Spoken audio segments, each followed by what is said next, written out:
Yeah. If you're in here, you got to hit the like button. That's the rules.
We need 50 likes before the show starts. 50.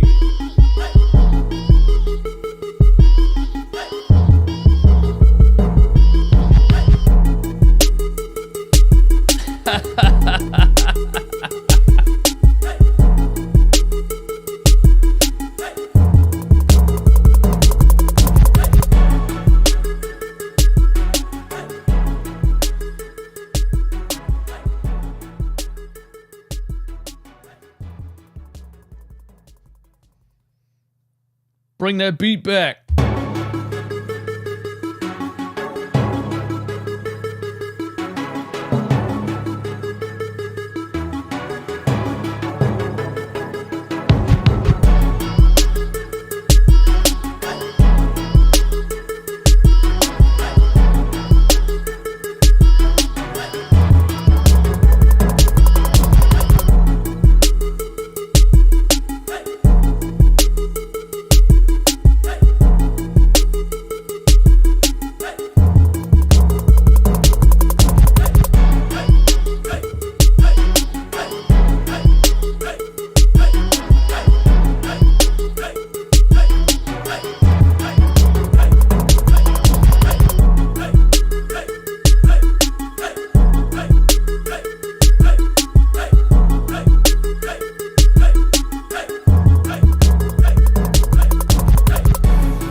Yeah.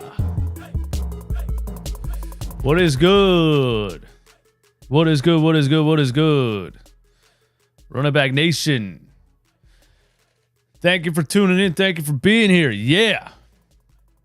My guy Lucci produced the last stream. He said that's a 2000s type of beat. And what that means is that's the last time that hip hop had some energy in it. Shit gets me hype. Bring back the energy, man. Enough with the trap beats. Anyway. Yeah.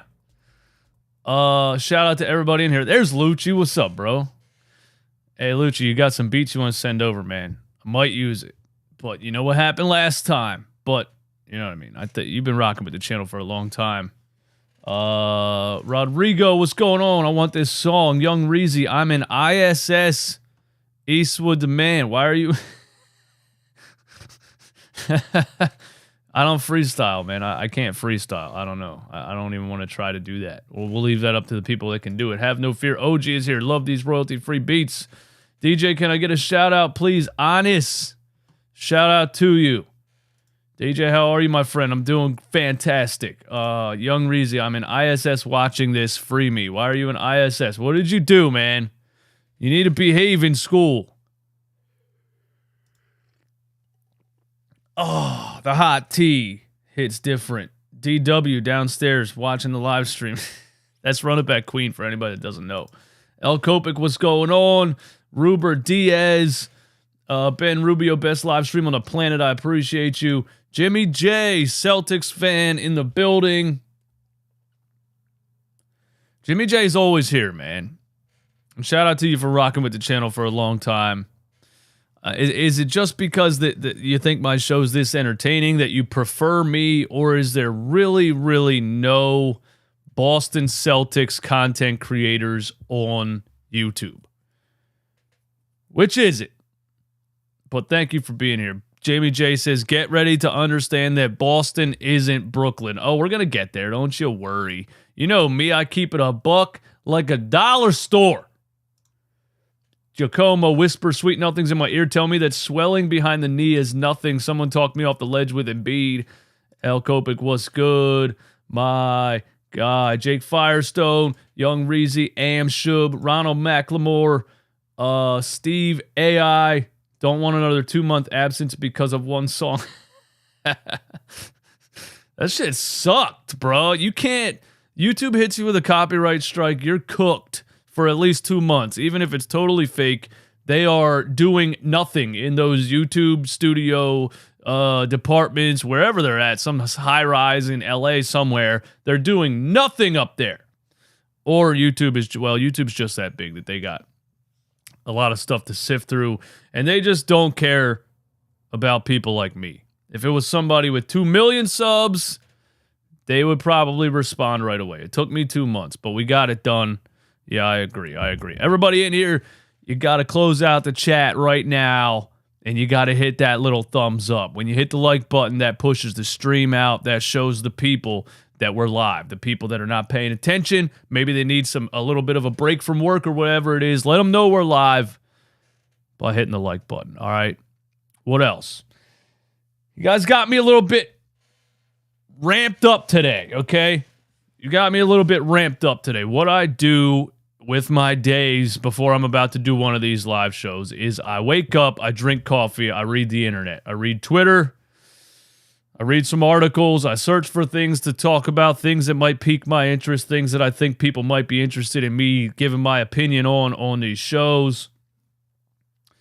You guys got me a little bit ramped up today, man. There's 2 reasons we're ramped up, okay? There's 2 reasons we're ramped up today. Was that my phone that just dinged like that? What was that? What was that? I'm confused what that was. Anyway, there's 2 reasons we're ramped up today, okay? The fanboys have come out in full force. You're being persuaded by the media, and I'm not saying you got to be negative about the Sixers team, bro. I'm not saying that. But what people are acting like after sweeping the Brooklyn Nets is ridiculous, man. It's ridiculous. And the people coming at me today saying I'm being negative. I'm not being negative. I'm just saying if these guys are hurt, it ain't happening. Now, the first thing I got to let you know is this. Look, we swept the Brooklyn Nets. Yes, we did. It was fun to get those bums up out of here. It was fun to get rid of them for all the garbage, trash talking they were doing. Royce O'Neal doing celebrations after shots while losing by 12 points. Nick Claxton getting in Embiid's, ear and in his face and antagonizing him and cheap shotting him. And it was fun to get those dudes out of here. And it was great that we swept them because they're not good enough to even win one game against us without Joel Embiid. It was fun because I wanted to show the Brooklyn Nets that they are not who they thought they were. because I knew that. Okay? But what's happening now is we got media outlets, the Sixers official Twitter page, Sixers reporters, and everybody tweeting nonstop, writing articles nonstop about the Sixers being the only team to sweep a team in the playoffs. And the problem with this is that you're using the fact that the Sixers swept the Nets in the first round to tell the fans, and I know what it is, bro. It's all a machine. It's all a machine. All the mainstream people have a job to do. Get the fans hyped so they buy in, so they watch it, so they come to the game, so they buy their jerseys. I get it. I don't do that because I'm just a guy on YouTube in an attic studio that he put together on a budget. All I'm saying is this, man. You swept the Brooklyn Nets, but now the media outlets are using that to make it seem like the Sixers are by and far the best team in the playoffs. The Sixers are the only team that swept a team in the playoffs. I know that. But I got to keep it real with you guys, man. The reason we're the only team that swept a team in the playoffs, do the Sixers have a chance against anybody if healthy? Yes. Of course we do. I think that. Do the Sixers have a chance against anybody if healthy? Yes. But don't act like we swept the Brooklyn Nets because we are so much better than everybody else. The Hawks are not worse than the Nets. The Hawks have Trae Young and DeJounte Murray and Clint Capella. But that's a close one. That's a close one. If the Sixers are healthy, they have a chance against anybody. Yes. You swept the Brooklyn Nets because they're not good. They're not a playoff team. Let me explain to you, okay? Let me explain to you. The Nets are only there. They were only there because Kyrie Irving and Kevin Durant were on the team in the beginning of the season. The Nets team that we played would not have even been in the play-in tournament if Kyrie and Kevin Durant didn't play the first half of the season. Kyrie and Kevin Durant, the first half of the season, played 40 games apiece, 40 and 39. They averaged 57 points per game combined. They had the Brooklyn Nets in the second seed in the East in January. Then you came towards the trade deadline. The Kevin Durant news comes out. The Kyrie Irving gets traded. After all of that stuff went down and they were left with what they were left with after the trade. Look, they were 27 and 13 in January. They were the second seed in the East. They finished the season 45 and 37. After the trade, the team that they were left with went 18 and 24. So I'm just trying to, you got to pump your brakes a little bit because you're setting yourself up for something that's not going to be as easy as you seem to be thinking it is because the media is telling you the Sixers are the only team that swept the team in the first round of the playoffs. You played a team that was essentially 18 and 24 in 42 games, however many games that is. They wouldn't have even been in the play-in tournament. I just want to keep it real with you. It was fun to sweep them. It was fun to get them out of here because they didn't even belong to be in the playoffs playing against us, and they were doing all this trash talking, antagonizing, taking cheap shots, all that, all those things. I'm just letting you know all the super hype that's going on right now about the Sixers sweeping and other teams losing a game here and there is because other teams are playing playoff teams. That's all I wanted to say about that. Okay, I get it. Everybody wants to be the best. Everybody wants to celebrate. Everybody wants to post screenshots and tell their friends the Sixers are the only team this, the only team that. I'm just saying pump your brakes, man. I'm pumping mine. I'm protecting myself once again. I'm not going to celebrate this team until they finally get out of the second round. I'm not going to stand up here and say we won 60 games for the first time since whatever. We won 50 games back-to-back seasons.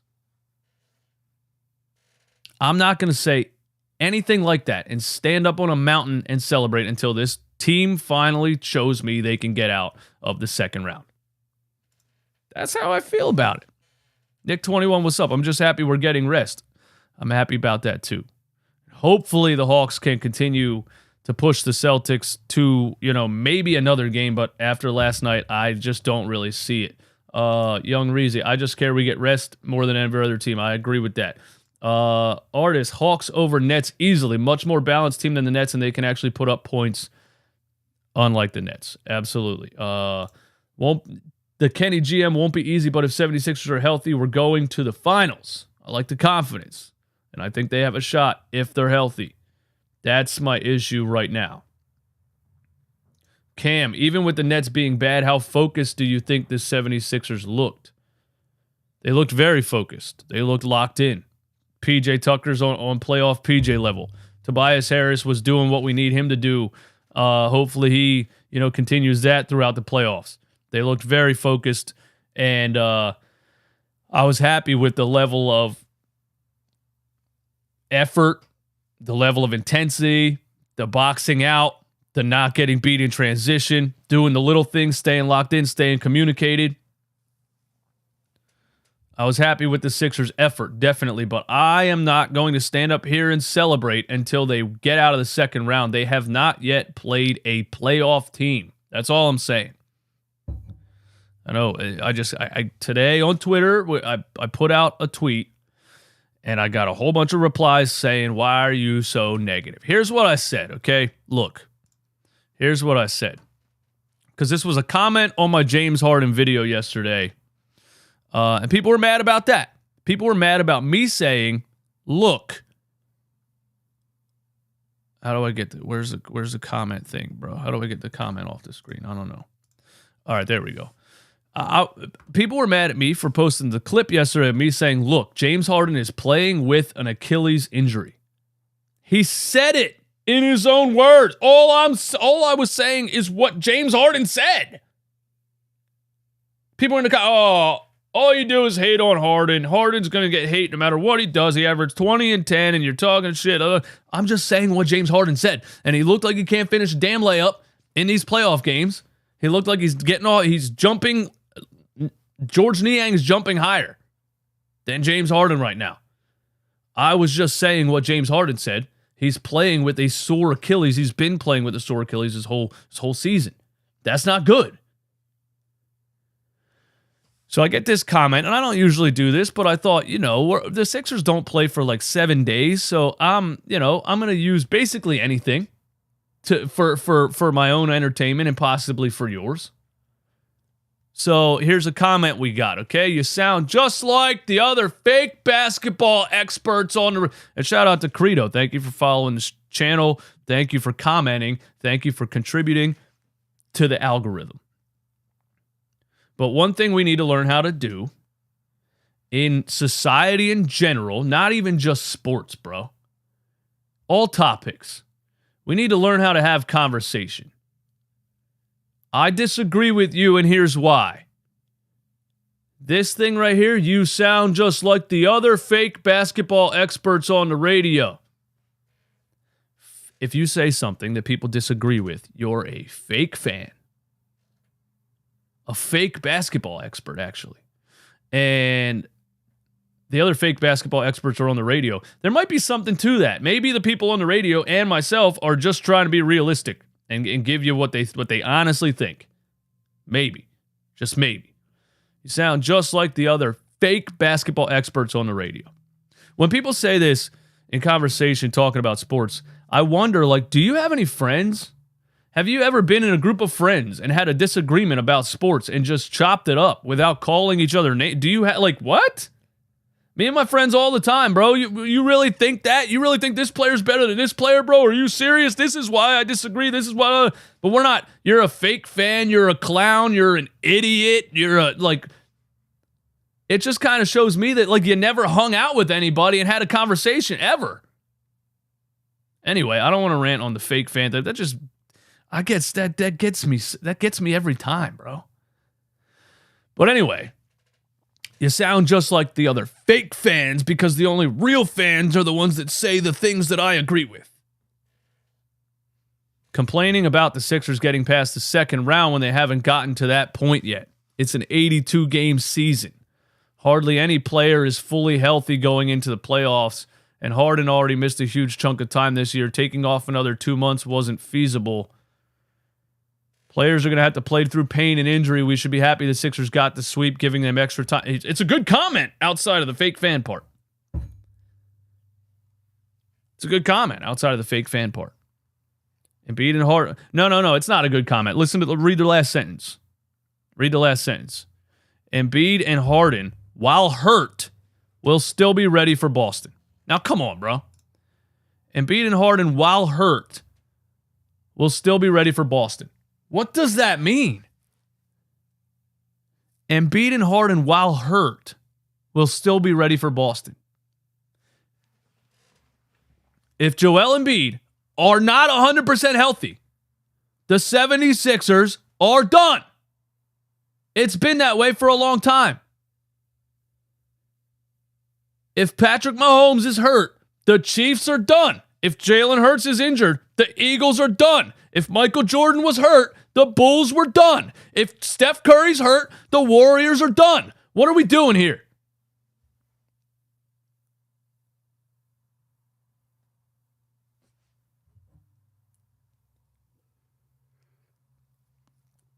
I'm not talking about playing through minor pain. That's not what I'm saying. I'm not talking about playing through minor pain. I'm talking about if there is a legitimate injury. If James Harden's get wide open layups and can't finish at the rim against the Brooklyn Nets because he's playing with a sore Achilles, that's a problem. If Joel Embiid misses a single game with a sore knee, swelling behind the knee, whatever else, that's a problem. That's a problem. That's all I'm saying. Why do we got to be such fanboys, bro? You're not allowed to say anything. You're not allowed to say anything constructive or objective.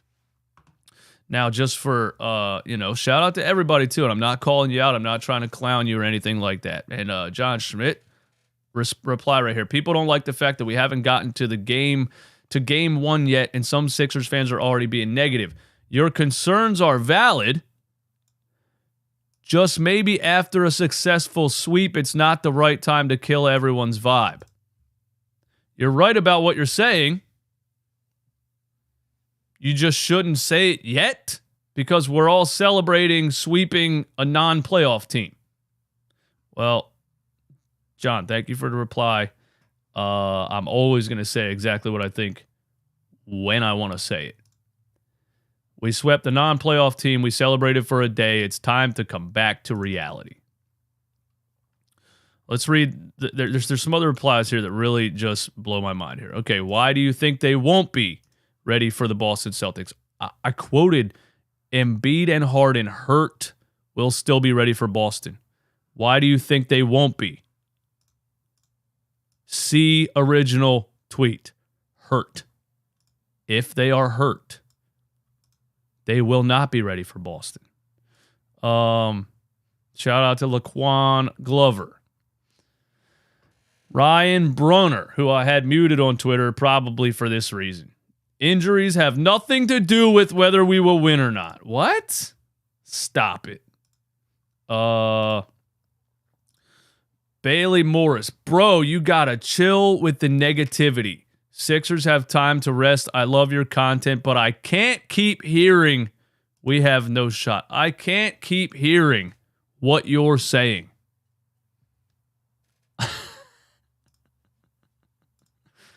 I got news for you. Look, bro.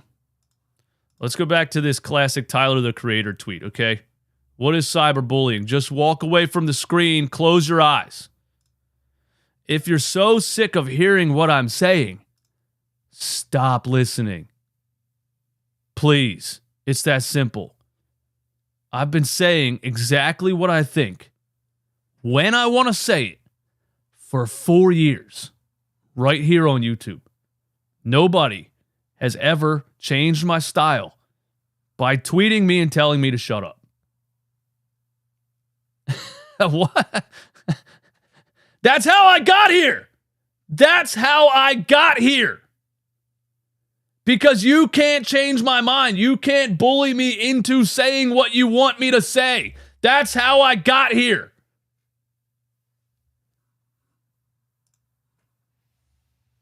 Maybe you need to learn to go through life and stop listening to what everybody's telling you to say. Stop listening to what everybody thinks. Stop wondering, what are they going to think if I say this, if I do this, if I wear this, if I look like this, if I talk like, what's everyone going to think about me?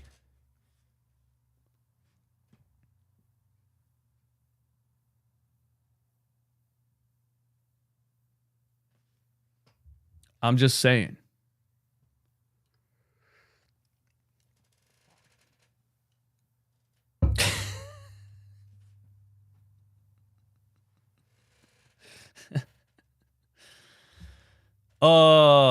Okay. Let's see. What else? What else we got? Shams update. Shout out to everybody, man. Cam Homan, that's kind of foolish. Tatum scores 30 and he does literally everything. He's a leader, near elite on both sides, on and off ball. That's why he's a superstar. People need to notice that DJ has always been kind of negative. This is not new. The Philadelphia 76ers have not gotten out of the second round since 2001. And I'm supposed to sit up here and throw a fucking parade because we swept a team that would not be in the playoffs if Kyrie and Kevin Durant weren't on the team the first half of the season. They haven't won a championship since I was negative 3 years old. I'm not gonna sit up here and celebrate until we get out of the second round. Shout out to 205 people in here. Hit the like button. We got an update from Shams on Joel Embiid's status. Shout out to my dude Sean Bernard on Twitter. Why is this always cropped wrong? I'm using the same thing every day. Why is it cropped wrong every single time I use it? Sean Bernard, my dude. Shams gives a positive update on Joel Embiid, saying the belief is that it is a 1 week injury.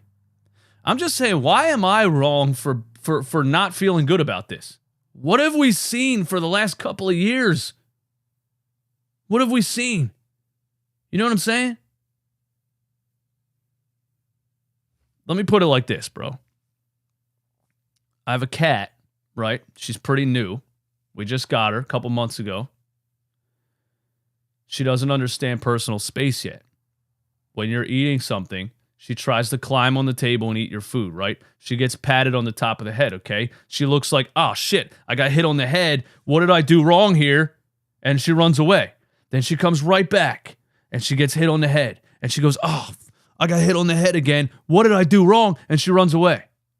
This is literally 5 years of me getting smacked in the head, believing in the Sixers team, believing that nobody's going to be hurt, everything's going to be fine. This is 5 years of me getting smacked on the head, and you guys are sitting here telling me, you're not going to get smacked on the head again if you go do the same thing?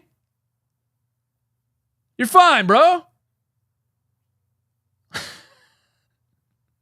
I'm just trying not to get smacked in the head again. So I'm pumping my brakes.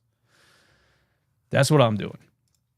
Babyface Ham, watching this at work right now. Shout out to you and thank you for the super chat. Thank you for always supporting the channel. Babyface Ham in the house. All right, Shams, give us a positive update on Joel Embiid. The belief is that it is a 1 week injury. Let's listen. So he missed their last game. They swept the Brooklyn Nets, and there is optimism that he'll be able to play in game 1 of their next series against Boston, I assume, or Atlanta. We'll see if they're able to make it through and come back. But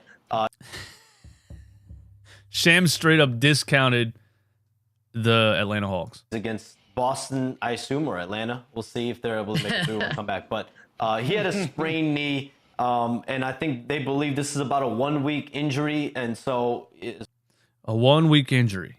assuming the playoffs start next weekend, this upcoming weekend, the hope is that Joel Embiid will be in the lineup. But yeah, he went down a few times in that Nets game 3, but thankfully it wasn't anything major. The belief, the hope is that Joel can play in game 1. If Joel does not play in game 1, what happens? Stream ended? Oh, no, we're good? We're up? I thought maybe they kicked me off for playing that little clip of FanDuel TV. That's a brand new subscription-based TV service. They should be happy I'm showing people FanDuel TV. We did lose about 50 people right there, though. Wonder what happened. Maybe they tried to kick me off and they only succeeded 20% of the way. I don't know. Anyway, Doc Rivers said he expects it to be about 50-50 on Joel Embiid playing. Oh, it went to commercial when I played that clip? What? Did it really? So we got mid-live stream commercials going on? Did that happen for anybody else? A mid-live stream commercial while I'm saying things. That happened? I've never heard of this before. Well, it always happens? You got a Grubhub commercial? I know there's ads after the stream ends, but I don't want there to be ads popping up while I'm saying things. That's annoying. Anyway, here, if anybody missed it, we'll play what Shams said. So he missed their last game. They swept the Brooklyn Nets, and there is optimism that he'll be able to play in game 1 of their next series against Boston, I assume, or Atlanta. We'll see if they're able to make it through and come back. But he had a sprained knee, and I think they believe this is about a 1-week injury. And so, assuming the playoffs start next weekend, this upcoming weekend, the hope is that Joel Embiid will be in the lineup. But yeah, he went down a few times in that Nets game 3, but thankfully it wasn't anything major. And so Sham said it's a 1-week injury. There's hope that he's going to play game 1. Cal, YouTube Premium for the win. Hey, there you go, man. No ads. No ads on YouTube Premium. And Doc Rivers says that it's going to be a 50-50 chance that he plays game 1. If Joel doesn't play game 1, I think the Sixers seriously struggle to win the series. If Joel plays game 1, I don't know. I need him to be 100% also. You know what I mean? Somebody also replied to the tweet and said this. It's not even Joel's jumping leg. He's going to play game 1. Joel Embiid can dominate the Boston Celtics on one leg, this person said to me. No, he can't. No, he can't. If Joel's not 100%, it ain't happening. Stop it. Stop with the lies. Stop lying to yourself. Stop. Do you think Doc Rivers saying 50-50 is a mind game that he's playing? Do you think... What's the point of Embiid playing game 1 if he's not 100% in such game? I agree with that. I don't think he should play game 1 if he's not 100%. But if he doesn't play game 1, I think the Sixers struggle to win the series. I think it hurts you a lot for him to not play. But I'd also not want him to play if he's hurt. You think Doc is capping on the 50% because Doc is not actually a doctor. That's true. Doc is not a doctor. But he said 50-50. He could be playing mind games. He could know, hey, look, he sprained his knee, a little bit of swelling, pain behind the knee, but he's going to be ready for game 1. He's going to be fine. We just need to ice it. He just needs to sit for a week, and he'll be good. But Doc doesn't want to put that out there. Doc and the Sixers' strategy here is to keep the Boston Celtics on their toes, not let them know what's going on, not show them their cards. You know they're going to have a strategy for Embiid if he plays. You know they're going to have you have to strategize your entire game plan around Joel. You know you have to, the way your team plays as an entire team changes if Joel's playing versus not playing. So I think Doc could be playing some mind games here, not letting Boston be ready if Joel's healthy or if Joel's not. If you let them know right now Joel's not playing, they're going to plan for Paul Reed. They're going to have more of a plan to show more attention to Tyrese Maxey, James Harden, Tobias Harris, etc., etc. So if it is a mind game, I like it. Keep playing the mind game. If it's 50-50, I don't know. DJ, do you owe Tobias Harris an apology after how he's played in the first round at least? Hell no! Come on, man. Tobias Harris has been great in the regular season against the Detroit Pistons, against the Houston Rockets, against the Charlotte Hornets. The Brooklyn Nets team right now is in that category. They were, 13-27 after the Kyrie Irving, Kevin Durant situation. They don't have any stars on their team. They're a young team. They got 2 young players that are going to be good. The rest of it is Spencer Dinwiddie and Royce O'Neal chucking up shots. It's not a good team. I will give Tobias Harris an apology when I see him perform the way that he just did against the Boston Celtics. Tobias Harris owes me an apology for consistently disappearing in the playoffs when it matters the most. He still owes me an apology. We're not even at the middle ground. We're not even at the halfway mark yet. He owes me an apology.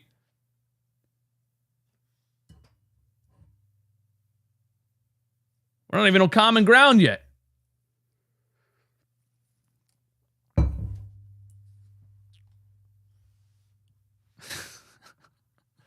All right. I found a fun article.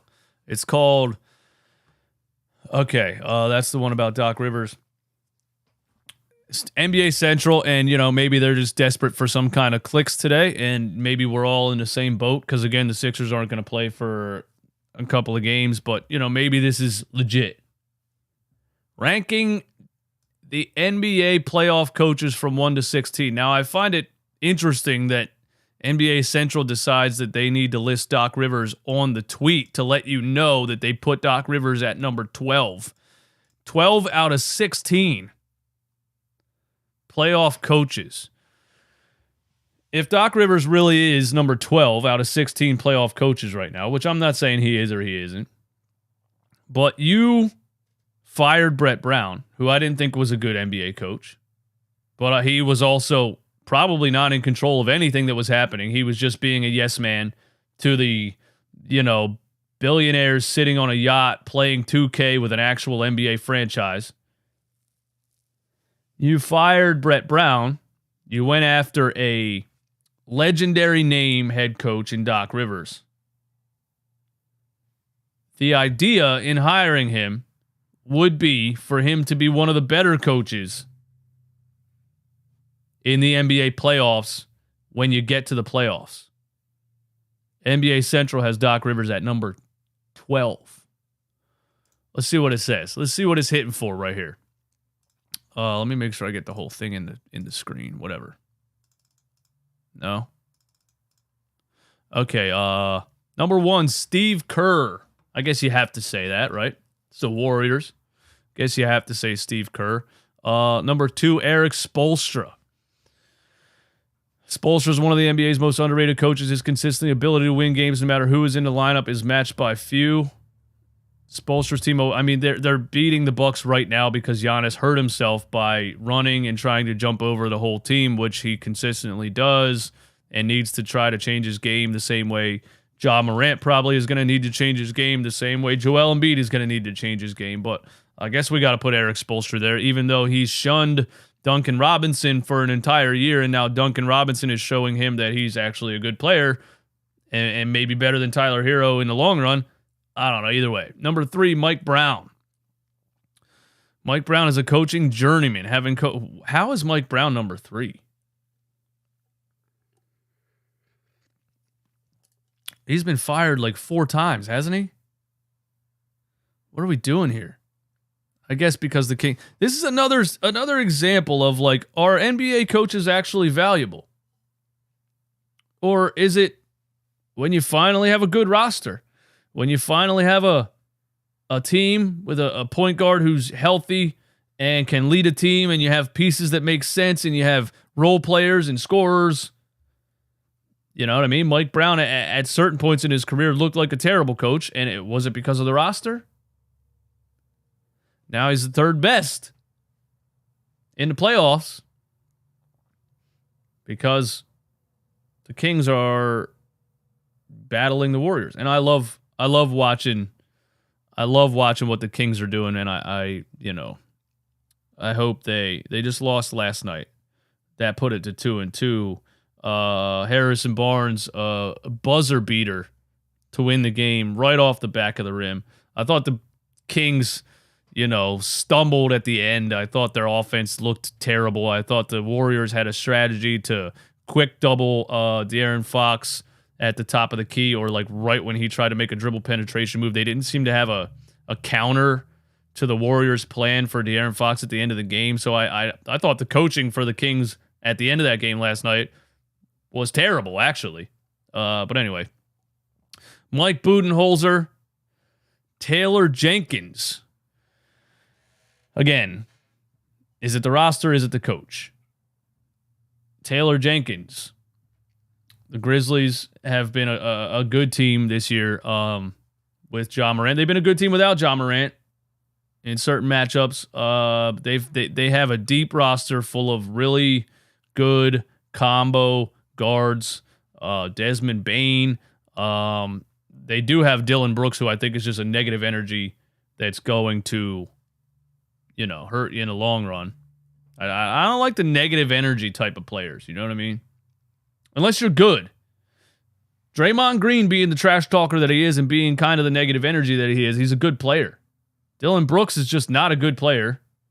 Not a good shooter, not a good ball handler. Doesn't really do much for you at all. And just talks and brings all this negative attention to your squad. I don't know. I don't feel good about that. Monty Williams, Tyronn Lue, that's funny because, Doc was fired and Tyronn Lue was moved into the head coaching position. And then Doc said to Paul George, nothing's going to change because Tyronn Lue was sitting right there when I made those decisions. JB Bickerstaff, Joe Mazzulla. Come on, man. Come on. I am no Doc Rivers superfan at all, but an interim coach who steps into this very good, very deep Boston Celtics roster, and Joe Mazzulla's up there. Doc Rivers at number 12. And honestly, I'm putting Doc Rivers a lot higher here, at least in the month of March leading up to the playoffs and what he did against the Brooklyn Nets. I thought his lineups were great, and I think the Sixers look good right now if they're healthy. And I think Doc's done some things with the roster being, depleted at times that Joe Mazzulla hasn't had to do. Doc Rivers' team huddle speeches are the funniest thing ever. Come on, guys. Come on. But listen. Oh, it froze. Come on, man. Come on, guys. Come on. But listen. They felt like they had to put that in there to roast Doc Rivers. But anyway, they have him 12th on that list. Thought that was interesting. There's a couple more things I want to talk about. Damian Lillard. Okay, wait a minute. Let's look at Keith Pompey because I think the biggest thing for us, PJ Tucker has a message to start the playoffs. Let's read what PJ Tucker has to say about ahead of the Sixers Celtics potential series. If I can get this on the screen the way that I want it. You want me to sign up for the Philadelphia Inquirer? 99 cents for 4 weeks. Damn, bro. Out here asking people for $1. $1. All right, whatever. PJ Tucker's message: playoffs start now, as series with the Celtics seems inevitable. The Sixers need to prove that they really did build a stronger team this season, and the Celtics will be the true test. I completely agree with that. People on Twitter seem to think that the Sixers already proved something by sweeping a non-playoff team, and I'm just being negative and I need to shut up, but here we are. On the day the 76ers noticed their first playoff series sweep in 32 years, their minds were already on the Boston Celtics. Okay, no offense to the Brooklyn Nets, but PJ Tucker informed the Sixers the playoffs began the moment they completed their sweep of Brooklyn at the Barclays. Thank you, PJ Tucker. At least somebody else around here wants to keep it a buck. Leave it to PJ Tucker to be that guy. Everybody has been talking about us versus Boston in the second round, but we've been playing all year knowing this is what the end result is going to be. I knew this too the whole season. It was like, the Sixers this, the Sixers that. I kind of didn't care about what they did in the regular season. As long as you make the playoffs, can you beat Boston? Can you beat Boston? Congratulations. You beat all the bad teams in the NBA. We know you're good enough to do that. I need you to beat Boston. We all need you to beat Boston. PJ Tucker says, we've been playing all year knowing this was what the end result was going to be to get to this point, knowing that everything is about this right here, knowing that all season long it was going to be either us and Boston or us and Milwaukee. Big facts, PJ. Big facts. At the end of the day, I'm just being real.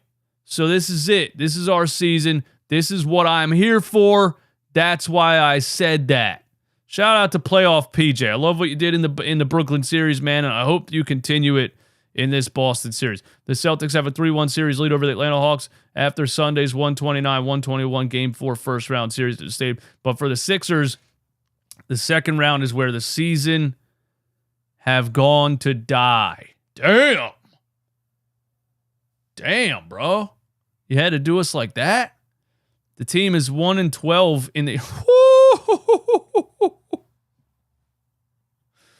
The Sixers are 1-12 in the second round of the playoffs since 1986. Since the year I was born, the 76ers are 1-12 in the second round of the NBA playoffs, and I'm supposed to sit up here and be all happy-go-lucky and stand on top of a mountain and celebrate that we beat the Brooklyn Nets in the first round. For as many years as I've been alive, they have gotten out of the second round one time.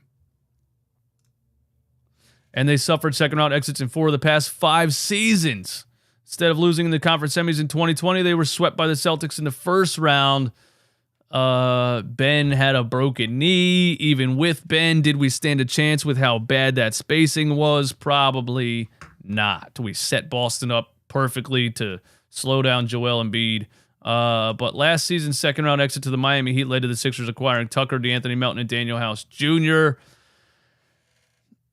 Again, we lost to the Miami Heat because Joel Embiid was injured. We got some quotes from Paul Reed. Shout out to Paul. Let's go, Paul. This is the guy you should be interviewing. Actually, I like the fact that you interview PJ and Paul Reed. Keep interviewing. Only interview the Black Air Force lineup. Only interview these guys that are going to keep it $150. Don't interview the guys that are stepping out of the Rolls Royce with their penny loafer, with their Gucci loafers and their Louis Vuitton man purses and walking into the arena looking like John Travolta in the 80s. Only interview these guys. I want to hear this. This is the moment we've been waiting for. Paul Reed said, this is our year. And we know we got to take advantage of all these opportunities that are coming our way. And that's what we've been doing so far, and that's what we're going to continue to do. Shout out to Paul Reed. Tyrese Maxey has struggled against the Celtics. He's averaging 8.4 points on 34% shooting, both career lows as an opponent. That doesn't make us feel good. The Sixers if they face the Hawks, they swept them in the whatever. They are prepared to face the Celtics. George Niang, a quote from our guy, George Niang. I think we have to realize the mistakes we made against the same kind of defenses that Boston's going to throw at us with Joel. Like you not being on the floor. I think we have to realize the mistakes we made against the same kind of defenses that Boston's going to throw at us with Joel. So George Niang's saying that he realizes that the mistakes they make defensively are George Niang not being athletic enough to rotate and help protect the rim. Tighten up on those things and continue to correct those. It's going to take a little bit more time, my guy. It's going to take a little bit more time. Gustavo says echo. Anybody else have an echo? Where are we at? And tighten up those things and continue to correct those and be focused, not get down and let runs get us discouraged. And I think we've done that throughout the year, and I think this is an opportunity for us to show that. The biggest thing for us is we didn't come this far only to come this far. We're focused on what we have to do and the things that we have to take care of. The first round was one stop on the road, just like the regular season was a one stop on the road. Shout out to Keith Pompey for that article. Thank you for interviewing, PJ Tucker and Paul Reed. Keith Pompey with a tweet that should serve nobody any purpose here. 8 of the last 10 teams from the East who advanced to the NBA Finals swept their first round series. Cool. That doesn't give me overbearing faith in anything. I need to see them beat the Celtics. The Sixers are the only team to sweep in the first round of the playoffs. Yeah. What you guys talking about in the chat? Bro, you guys act like the playoffs are physical for everyone. It's just Embiid. I don't know. We got to talk about these teams purposefully injuring Embiid. The Raptors last year and now Jock talking about hit them. I agree with that, but it's something we're going to continue to deal with probably because the NBA hates what Joel Embiid did. Let's cut the camera back on. The NBA hates what the Sixers did. The NBA hated the tank. They stopped the tank. They sent in the Colangelos. They pushed Sam Hinkie out, even though I think Sam Hinkie drafting 3 centers in a row was the dumbest thing he could have ever done with those draft picks. But especially in today's game where centers are moving on, the center position is becoming more of a stretch 5 position. I mean, I know we loved Sam Hinkie at the time, but when you look back at it, bro, you drafted Jahlil Okafor, who was legitimately a center out of 1988, and you drafted Nerlens Noel in the top 10. Come on, bro. And you traded Drew Holiday for that draft pick, who, look at him now. Look at him now. You know what I mean? Come on, man. Is Boston beatable? Let's look at Boston versus Atlanta last night. I thought, look, Boston's as deep as I thought they were. That's what I'm going to say. They're as deep as I thought they were. When you get their backs against the wall, they have other players who can step up and, make it difficult for you, such as players like Malcolm Brogdon, players like Derek White. Do the Sixers have those players? Yeah. DeAnthony Melton has stepped up in certain situations. Tobias Harris has stepped up in certain situations. The Sixers, I feel like, look deep at times, and other times they look not that. You know what I'm saying? Rob R., my dude, thank you for the super chat. Sixers are done paying for the sins of Billy King and Elton Brand. It's time to shine. I think it's the sins of Josh Harris and his friends more than Elton Brand right there. But Billy King, yeah, that's an interesting one. You know what's crazy about Billy King, bro? I was just researching the Brooklyn Nets this morning because I wanted to talk about how good they were with Kyrie and Kevin Durant and how bad they were after all those trades went down. And I was reading about the Paul Pierce-Kevin Garnett trade and how Danny Ainge, with the Boston Celtics at the time, the Boston Celtics traded Doc Rivers to the Los Angeles Clippers for a first-round draft pick. They were over him. Paul Pierce and Kevin Garnett were at the back ends of their careers. They just had a very mid-season. And Danny Ainge said, it's time to go. It's time to move on. And Billy King was the GM of the Nets at the time. And he's the guy that couldn't put a single star around Allen Iverson for 11 years. And he's the guy who made, while GM of the Brooklyn Nets, the worst trade in NBA history. He gave up 3 unprotected first-round picks and a 2016 and 2017 pick swap, which landed them Jaylen Brown and Jason Tatum. Marcus Smart was one of those draft picks also. And the Nets were left with Kevin Garnett and Paul Pierce at the back ends of their career, who averaged Kevin Garnett averaged 7 points per game for one season and got traded back to Minnesota. Paul Pierce averaged 13 points per game and then left in free agency and signed with the Wizards. Holy cow, Billy King is probably the worst GM in the history of the NBA. Anyway, thanks for the super chat, my man. The Celtics stole a game. They put up a fight last night, 121 to 129. I just think, look, they don't have enough at the end of the day, and the Boston Celtics have way more than the Atlanta Hawks have. They kept cutting it to 5. They kept cutting it to 7. And every time it was all right, they just need to make that one run right here while they have it at 5 or 7. And they just kept getting hit. Tough mid-range jumper from Malcolm Brogdon in traffic. A turnover and a Jaylen Brown dunk on the other end. A big-time three-point shot from Jason Tatum. Another big-time three-point shot from the Boston Celtics just have way more than the Atlanta Hawks. I think they stumbled in one game where Trae Young had, 30 and 10. I felt like there was going to be one of those games in this series, but I don't see the Atlanta Hawks winning another game. I see the Celtics closing it out.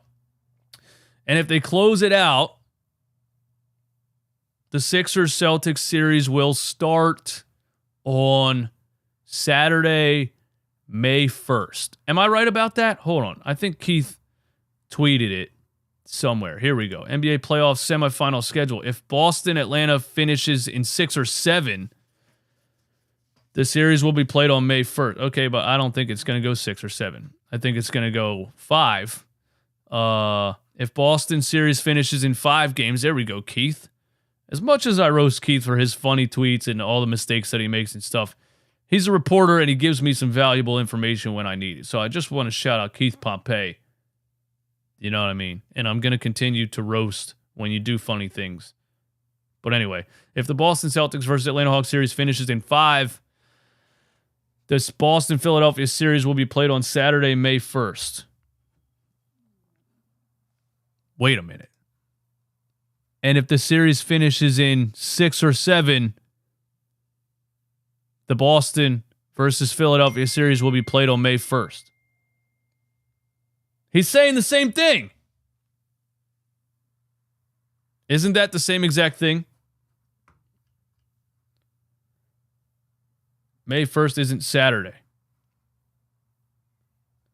Colin just got an ad midstream. Everybody just got another ad midstream. Damn, that sucks. I wish the thing would tell me when there's going to be an ad. But anyway. I need to know. I need the series to start Sunday. Don't mess with the draft. All right, let's look at the calendar here. Let's look at, maybe we can go to, let's see, NBA games. Wednesday, Thursday, Friday, April 29th, Saturday, April 30th, Sunday. If the Celtics win, I need to know. I thought I had this information. It says if Boston wins in 5, they play on the 29th. Is that, but that's not what Keith said, though. Look, Keith Pompey, if Boston finishes in 5, the Philadelphia 76ers Boston series will start on Saturday, May 1st. May 1st isn't even a Saturday.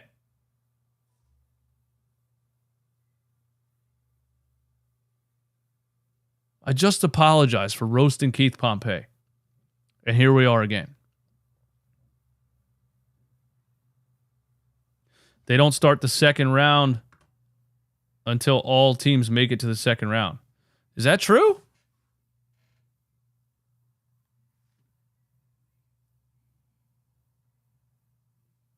Is that true?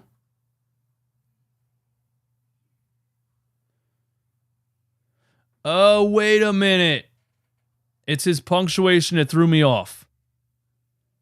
And he didn't put, Keith threw me off with the Saturday and then the dates after Saturday. Okay, look, he's right. It's just the way that he tweeted it made my brain hurt. Okay, if it finishes in 5, Boston versus Philadelphia series will be played on Saturday, which is April 29th. And then game 2 will be May 1st, 5th, 7th. Right? Is that what he's trying to say? 1, 2, 3, 4, 5, 6. Yeah, that's what he's trying to say. He should have just said it will be played on April 29th, May 1st, 5th, 7th, 9th. Either way, it looked like Saturday, May 1st. So if the Celtics end the series, what is it, tomorrow? Tomorrow at 7:30. The Sixers-Celtics series will start on Saturday, April 29th. Hopefully not another 1 p.m. playoff game, but we'll see. So you still got Tuesday, Wednesday, Thursday, Friday, Saturday, 4 more days of rest for Joel Embiid and James Harden. Let's go. I'm down for that. I just couldn't breathe for a second. I don't know what happened. Cavs losing to the Knicks. I'm done with the Sixers stuff, so I'll just cover some, a couple of NBA things that I want to go over and then I'm up out of here. Shout out to anybody in here that's hanging out. I do have the phone number on the screen. I didn't see if anybody was in the waiting. If you want to call the show, if you got anything to say and you want to call the show, go ahead, dial that number right there, 605-313-5879. There's the access code right under it. That's to try to eliminate some of the trolls, even though the access code is on there. So if they have the access code, they could still call in and troll. But anyway, there's the number if you want to call in and give your thoughts on whatever you want to give thoughts on. The Sixers chances against the Celtics, the whatever. If the Celtics beat the Hawks in Game 6 or 7, Game 1 of the 7 would be Monday, May 1st. Game 2 would be Wednesday, May 3rd. We are assuming the Sixers-Celtics ends in 5.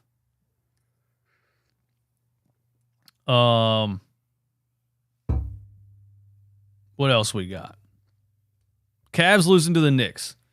That's interesting. That's funny because Donovan Mitchell apparently there was rumors. He wants to go to the Knicks. He doesn't want to go to the Knicks when he was, being traded. And he ended up not being traded to the Knicks. He ended up being traded to the Cavs. And now the Knicks are beating Donovan Mitchell and the Cavaliers.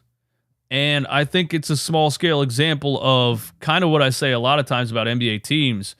There's certain players that a team needs around star talent. Now, I don't know if the Knicks have star talent, but Jalen Brunson and Josh Hart are those exact type of players that a team needs around star talent or on their team in general. And I think maybe the Cleveland Cavaliers landed, Donovan Mitchell. Now they have the star talent. But did they give up too much to get him and kind of, killed their depth a little bit? Would the Knicks have been better if they got Donovan Mitchell and didn't sign Jalen Brunson? Jalen Brunson's one of those valuable point guards that brings a whole team together, a Drew Holiday type of point guard, a James Harden where he's at right now in his career right now type of point guard that kind of like connects all the dots, gives your half-court offense organization, gives your team a purpose, gives you a style of play. Like, we're going to start like this, and then everything else is going to feed off of this, instead of what the Knicks were for a couple years, which was just random players throwing a ball around. You feel me? So I think it's fun that the Knicks are beating the Cavs after all of that went down with Donovan Mitchell, and I hope they win that series. I hope the Kings beat the Warriors, too. The Kings are fun to watch, and that game last night was crazy. The Nuggets lost to the Timberwolves, and Nikola Jokic had 43 points, but he was a minus 14. And that's interesting. And we got to talk about it. I'm going to be a box score watcher right now because I don't stay up late enough to watch these games. So I'm going to be a box score watcher right now. Full box score. Where are we at here? Nikola Jokic, 43, 11 rebounds, 6 assists. All stats. Now I got to scroll to the side. Nikola Jokic, a minus 14. What does that tell you? That tells you even while scoring 43 points and having 11 rebounds and 6 assists, his team was losing the game by 14 points on average when he's on the floor overall for him the entire game. When he was on the floor, the Nuggets lost to the Timberwolves by 14 points because he can't guard the rim. He can't guard the rim. Where's the points in the paint at? The Gamecast usually gives me a thing where they show points in the paint, right? No? Field goal percentage, 3-point percentage, full team stats. Points in the paint. Timberwolves scored 54 points in the paint. That's not a good number. That's not good for the Denver also scored 54 points in the paint. But you know what it is. And I like Anthony Edwards, man. I think Anthony Edwards is a stud, and I think the Minnesota Timberwolves should have never traded for Rudy Gobert. I think they should have just stayed on course, build around Anthony Edwards. Maybe they should trade Karl Anthony Towns. Maybe they should build around Anthony Edwards and Rudy Gobert. I know the combination of Towns and Gobert is not good. Maybe they need to choose one of those guys and, fill out the rest of that roster. But Anthony Edwards is the truth. He's the future. He's a stud. Mr. 89, what's up? Thank you for a super chat. Random question. If you were the GM of the Pelicans, would you try to trade Zion for a haul? I personally would and cut my losses. How much of a haul can you get, though? I know he's young, but if you look at just the timeline, he got hurt in college. He got hurt in the NBA.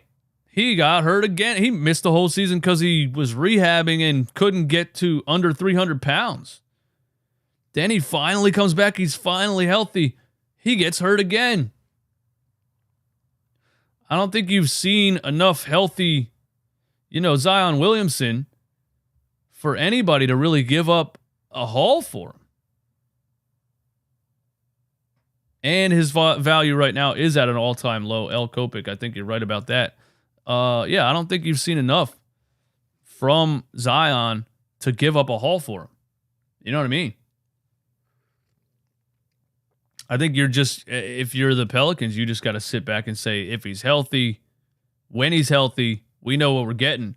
We're getting a 26-point per game guy who, can dominate the paint, drive to the rim, finish over everybody, defend the rim, block shots.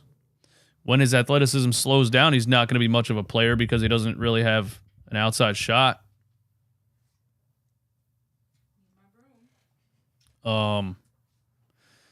That was running back Queen coming upstairs to get her broom because I used it for that sweep video. She's like, "Where's my broom?" Sorry. Yeah. If we lose in the second round, are you okay with trading Maxey? Hell no. Hell to the no. Last thing I want to cover, speaking of that. Thanks for reminding me of that, okay? Damian Lillard. We got people talking, people saying things out here because Damian Lillard might finally be traded this offseason. And Frank Isola, who is on some kind of ESPN show, I don't know, I don't watch TV. I think he's going to be on the move. I think he's going to end up in the Eastern Conference. And he mentions Philadelphia as one of the 5 potential landing spots for Damian Lillard. Now, I will ask the chat this before I ask myself this. Would you trade a package that includes Tyrese Maxey for Damian Lillard right now? Yes or no, and why? In the chat. AB says no. Scotty Boy says no. Joshua Kieran says no way. Scotty Boy age. I think that's one of my reasons. Or hell nah. Fearless, nope. Hell no. Hell no. No. Nah. No. Ain't no way. No. Let's go, man. You guys, I like that. I like that. I like those answers because I feel the same way. And here's why I feel that way. Damian Lillard is, where did I write this down at? Damian Lillard is 32 years old. Do I think it fit? Here's why I can't do it. Here's why I can't do it. Let me gather my thoughts here. Do I think it fits the timeline of a Joel Embiid, James Harden championship? Yes, I do.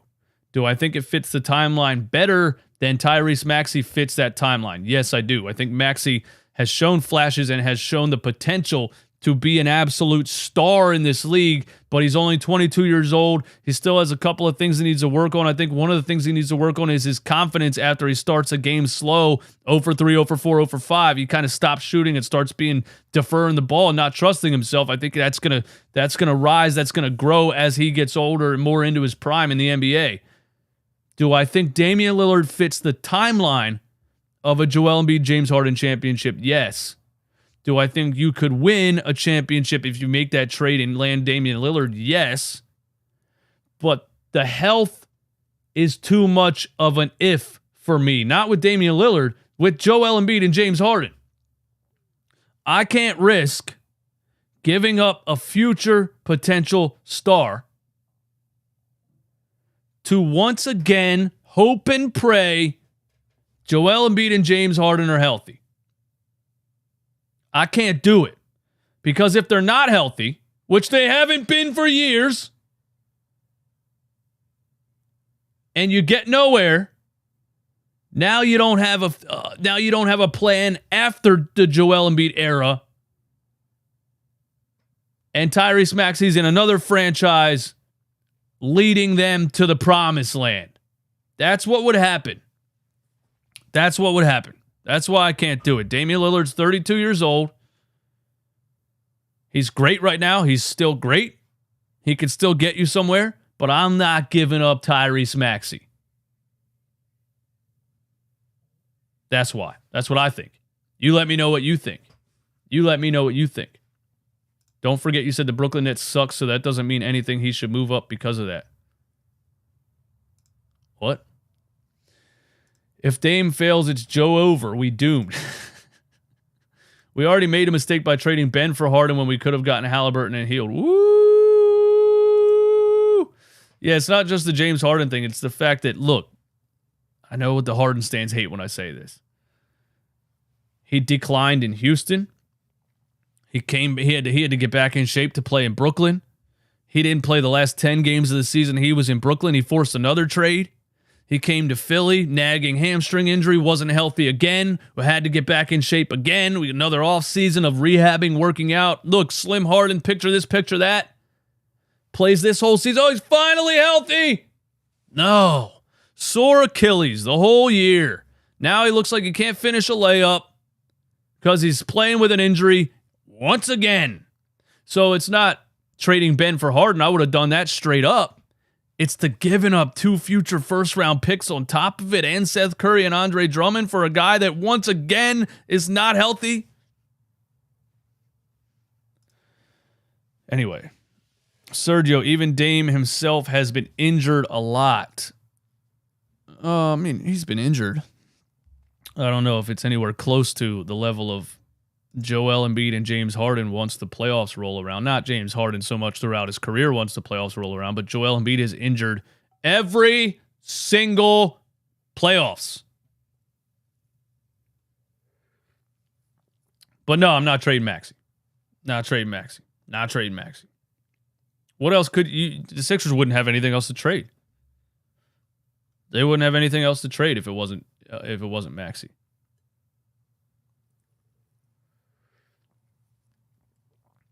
Y'all are so annoying. We have no idea what was in the Sacramento package. We're just speculating, bro. We're just talking. None of us know what's going on. None of us know what we're talking about. We're just talking, bro. I think the Kings would have traded you Halliburton for Ben Simmons. I think they would have. At the time, I think they would have. But maybe not. Joel Alvarez, hot take, but I would listen to the market for Embiid. I'm tired of him being hurt every damn playoffs. I mean, what's the point? Bro, if he doesn't show a healthy playoff run this year, then are other teams even going to be interested in giving up a haul for a guy who has literally never been healthy when the playoffs came around?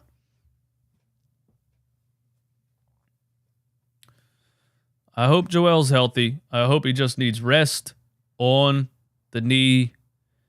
And I hope that he makes a run. I hope the Sixers beat the Boston Celtics in the second round. They're going to need Joel Embiid and James Harden to be healthy to do that. Everybody that keeps coming at me, Joel and James being healthy has nothing to do with them winning. What? Joel, it's not even his shooting leg? What? They need Joel and James to be healthy. You can't rely on Tyrese Maxey right now. And you shouldn't be relying on a 22-year-old who still has a lot to learn. I would love for Tyrese Maxey to do amazing things in this playoff series.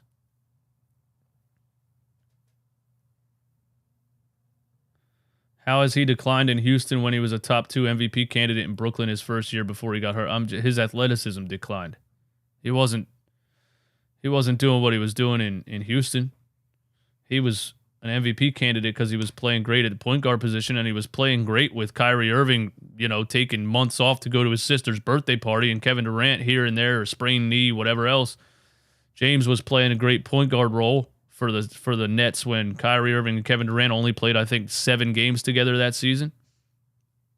So he deserved to be on MVP lists, but his athleticism clearly declined his last couple years in Houston and in Brooklyn and right now.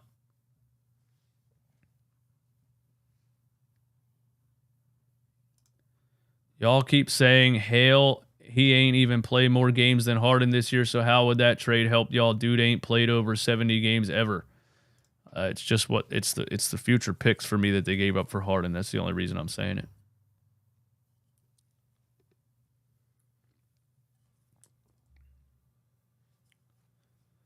I like Harden, but his knees look like they're about to give out at the end of the drives. Daquan, are you a Sixers fan? I'm just a serious question. Or are you a James Harden follower?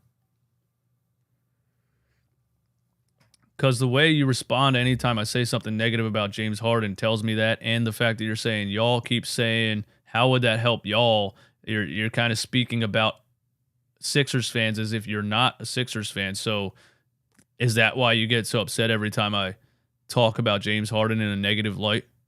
Because you really, really, really like James Harden. And you're just here because James Harden is here. I don't think I'm used to this kind of situation because I've been a Sixers fan, and I guess anytime you trade for a player who's been a superstar for 10 years, he has a cult following fan base that's going to come with it. So I guess I'm just not used to there being player fans now, commenting on my opinions on the Sixers. I don't know. But you always show love to the channel. Thanks for being here. I was asking a serious question. I wasn't trying to, roast you or anything. Anyway, that's all I got for today, man. You guys, thanks for tuning in. Hit the like button. Give me 200 likes on the stream. And I'll see you soon.